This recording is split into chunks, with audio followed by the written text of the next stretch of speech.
Hey everybody, Clay here, Cardboard Empires. I hope today is finding you well. We just had a holiday weekend, Memorial Day, and I hope it was a great time. I hope you spent it with your family or friends or maybe by yourself, however you choose to spend your free time. I hope you did that and I hope you had a great time doing it. As you can see from this video, I put my wife in the thumbnail again. Yes, I know it's shameless, but it worked last time, so you can't argue with results.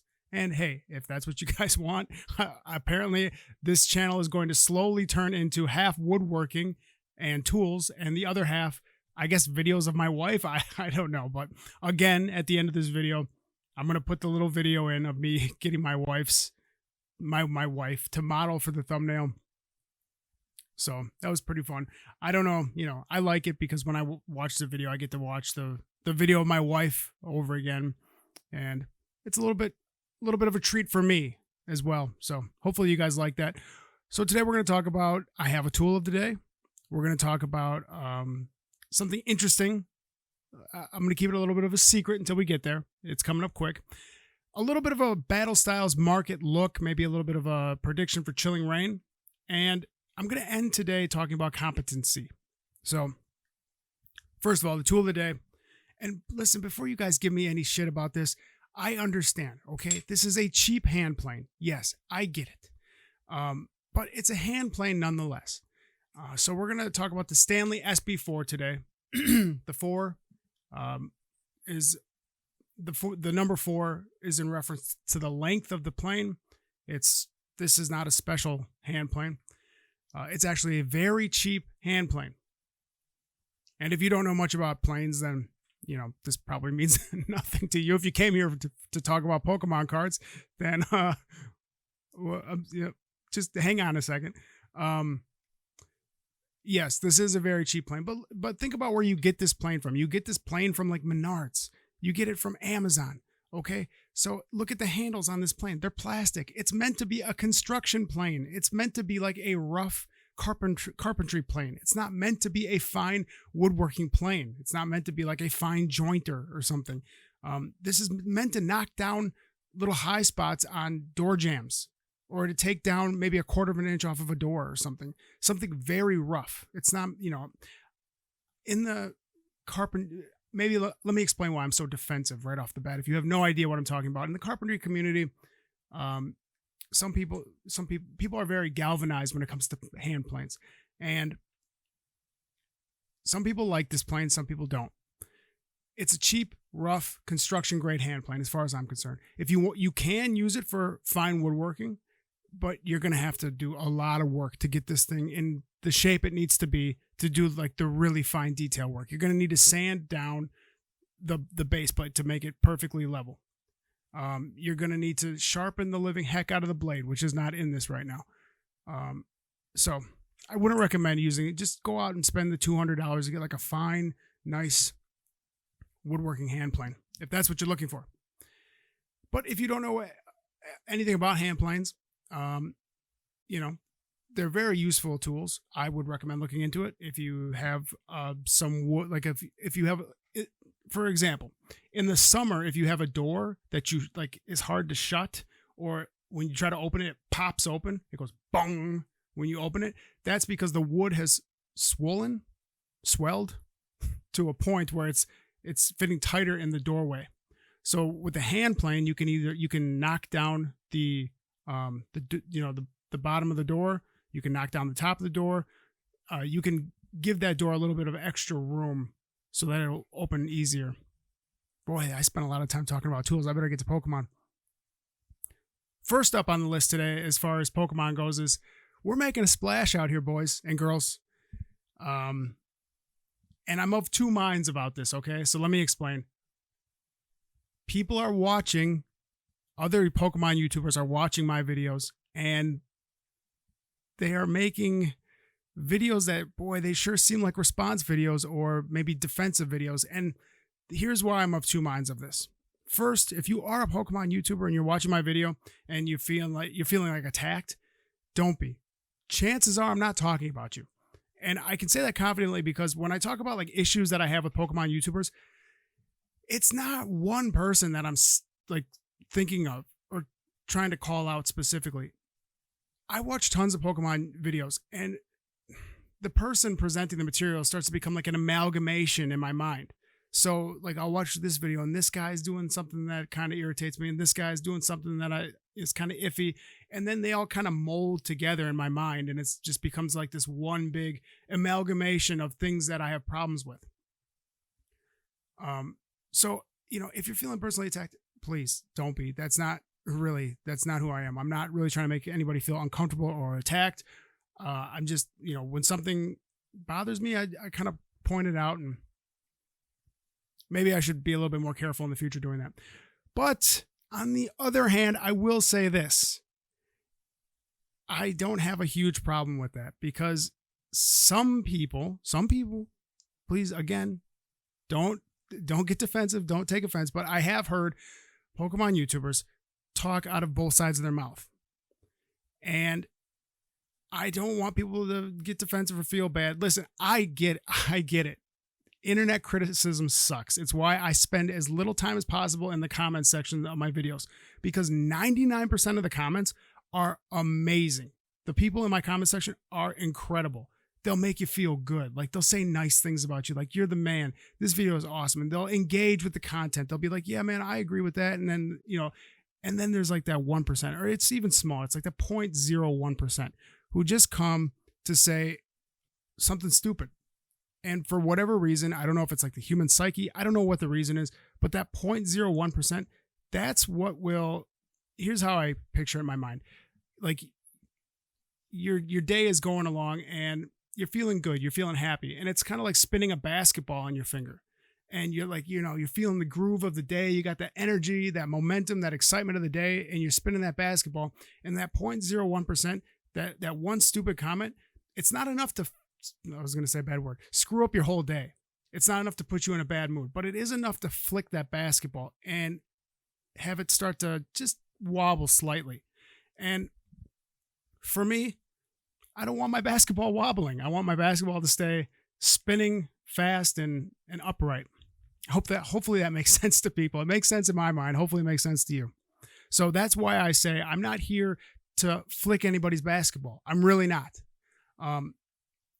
But if I can encourage people who are in the same space to not make big, grandiose claims as if they were like sure things, to be a little bit more measured, a little bit more careful with the things that they say, I'm okay with that. And I think that for the most part, most of the big people have been more measured and more careful with the things that they've been saying. The Pokemon market is evidence of that right now. You see prices coming back into line where they probably should be, a little bit more comfortable. Maybe they'll come down a little bit more, but it's starting to feel a lot more comfortable than it was 2 months ago, where things were just insane. And everybody was just like, okay, this has got to be fixed. It's not like Pokemon Go Brr. It's not exciting. It's more terrifying. Believe it or not, it's more frustrating for somebody like me to watch the market do these big irrational things, because then I don't know where to jump in.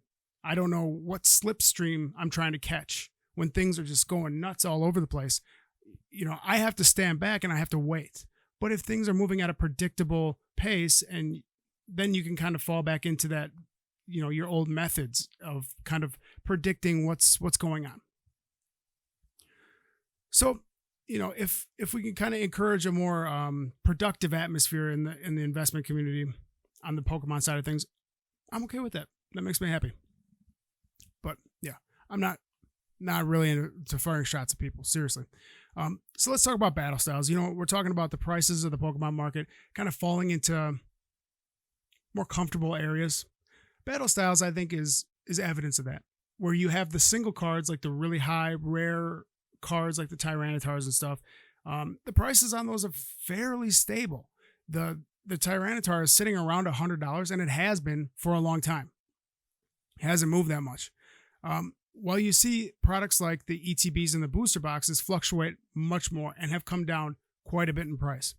And I touched on this a little bit in the last video, not as much as I wanted to, but this is majorly a function of all of the new vendors in the Pokemon world. There's a ton of vendors. If you go on what's it called, TCG Player or Amazon, and you look at all the people selling like an ETB, there's dozens of them, and that puts tremendous downward pressure on the price of these products. It's not just the market rejecting the high prices and saying, no, we don't want to buy it for this price. It's also the dozens of vendors that we have selling these products. That's where the majority of the downward pressure is coming from. People who went way too hard on battle styles, maybe newer vendors. I've talked to my distributor quite a bit, and he's telling me like hundreds and hundreds of applications. Nobody's getting Chilling Reign because, there's just so many people. That's going to screw up the market. It's going to do a lot. And I think over the long haul, this will all take care of itself. Most of these people will wash out. When you're not able to get the gigantic profits and gigantic returns that you could get at one point, because of all the downward pressure, people are just going to back out. They're like, I'm not spending all my day packing up Amazon orders or filling eBay orders for $2 profit on an ETB. What the heck? Why would I do that? Why do I just go get a job at McDonald's? Right?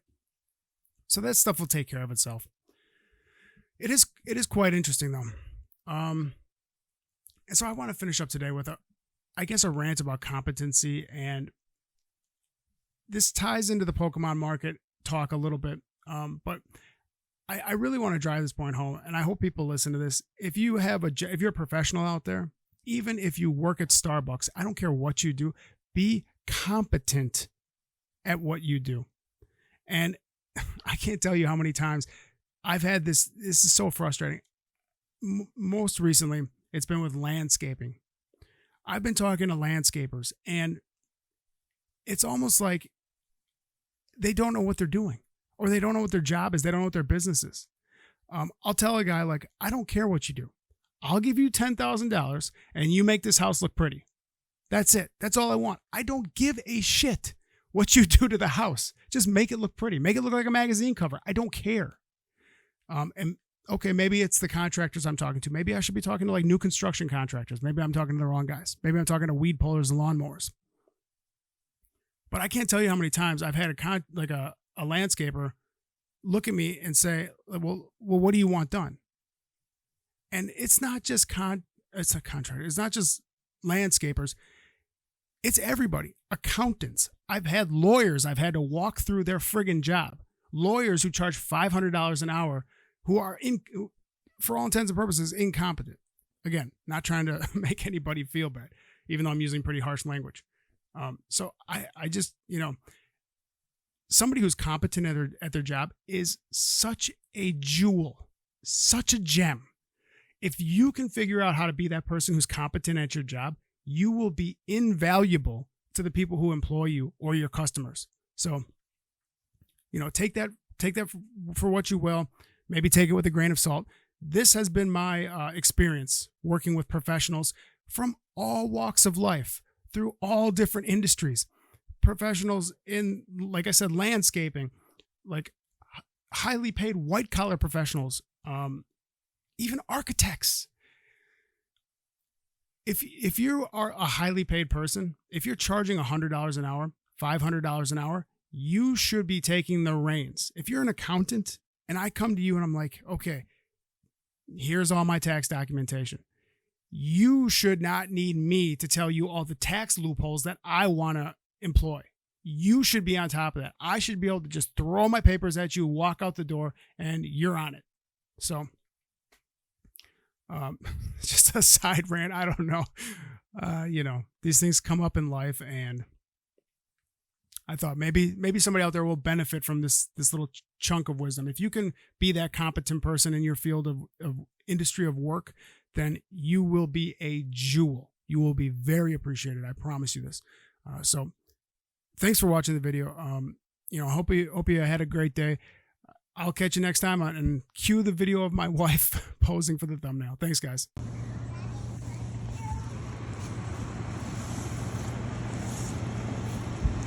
All right, wait, fix your dress. All right, thank you. I think it worked pretty well last time, so I'm gonna need another face. What face do you need this time? I don't know. Pick one. What do you mean? Just make a face. Make a happy face. That's not a happy face. No, get it. No, I need a picture of mommy. Alright, make a happy face. I'm not really good at it. Oh boy.